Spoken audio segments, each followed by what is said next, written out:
Salt TV Omunyo live.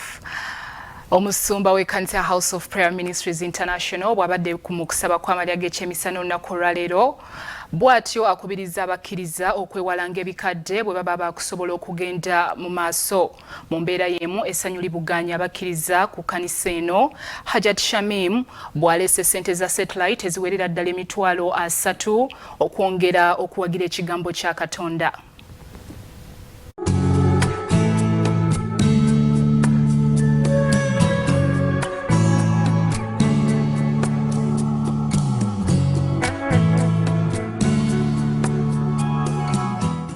Wabaddewo essanyu ku Canaanland mu bakkiriza bakuŋŋaanye Hajjati bw'aleese ssente za satellite okuwanika enjiri waggulu. Mwebale kuleeta ssente za satellite n'abagenda okujja mu Sunday service, tegekayo embaasa ey'enjawulo, tegekayo ssente zo eza satellite, ate mwabaziwayo bulijjo temugayala n'akamu n'akatono. Hajjati Namutebi agambye nti we yatandikira okuwuliriza enjiri y'omusumba Rosias Bujingo ku Salt FM yali mu bulamu obunyigiriza ng'alina capital $2,000 naye we twogerera aleese $30,000. Zino za satellite. Omukyala ampadde $30,000 za satellite. Bwe nali ntandika okubulira enjiri walina $2,000 nga gy'okozesa. Nga ye capital wange $2,000 Namutebi Shamimu Kawempe. Wakozesanga $2,000 zino zompadde nyemu akatunda. Nywamu akatunda musumba webale enjiri webale $3 satellite enjiri ebuulirwe musumba era Shamimu Namutebi n'atera okulokoka. Awadde obujulizi abakkiriza nti olunaku owuliriza enjiri y'omusumba Bujingo yasalawo n'agamba nti wakutuuka ku Canaanland wabula tebyali byangu kubanga omwami we yali takikkiriza. Ndinengamba omwami waye ne mugamba omusumba ayita abalokole n'abatali balokole mbadde nsaba ngendeko ku kyaki n'agamba nedda toteekeddwa agenda ku kyaki olw'ensonga oli mukyala muwoowe. Ne mugamba nga mpulira njagala ogenda ku kyaki n'aŋŋamba nkugambye tojja kugenda kati mukugira ng'oyita ne ŋŋamba nteekeddwa okugenda ebyange tebyali byangu okujjaano musumba. Naleka omwami afulumiza ebyange nga ngambye oba osaze ogenda ku kyaki genda n'ebintu byo byonna ne mugamba zika ŋŋende owali omusumba ayita abalokole n'abatali balokole nenja nga mmaliridde musumba.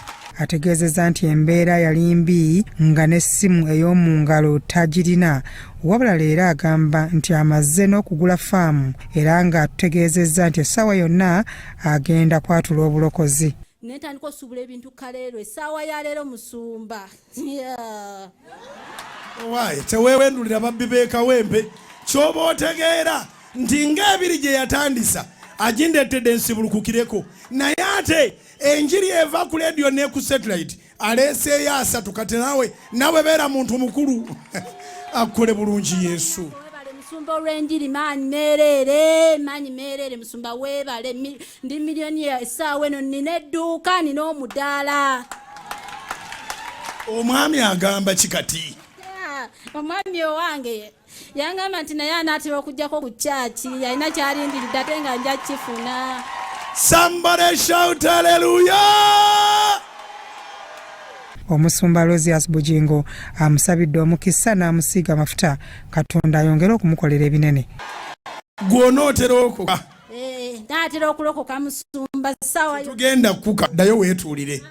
Musumba ngenda ku faamu. Kati ogenda ku faamu mpa amafuta. Agenda Hajjati agenda. Mwafuna faamu ebaamunaanika Luteete tulinayo faamu ngenda kusasula ku bakozi n'omwami wange gyali. Nkuwadde amafuta amalala mu linnya lya Kitaffe n'Omwana n'Omwoyo Omutukuvu Katonda abongere obugagalita emikono. Genda kufa. Okomawo mu overnight. Mu njiri ye leero omusumba ategeezezza abakkiriza nti wadde waliwo ebitatambula bulungi mu bulamu bwo olina kusigala ng'otambula weerabira ebikadde. Ekimala ku mbeera gy'olabye. Ekimala ku mannya ge bakuyise. Naye nga ge bakuyita si kyoli. Bakuyisa amannya mangi naye tegategeeza gwe. Yabeezi baamuyita Yabeezi. Baamuyita kulaba buyinike. Naye nga munda mu ye ekyo si kye kyamutonza. Katonda takutondanga kwobera ekisiraani. Obulamu bw'obugaana okugenda mu maaso, omulaba abujjuza kalimbwe. Obulamu bw'ebiraka bugende mu maaso, owangula. Abakkiriza babadde ku Canaan Land bonna basiigiddwa amafuta mu lankyawa leero era ng'ekiro kino abakkiriza baakusula mu kusaba kwa overnight ku ttaka Canaan Land. Byatumwebaze Godfrey, Crossroad TV.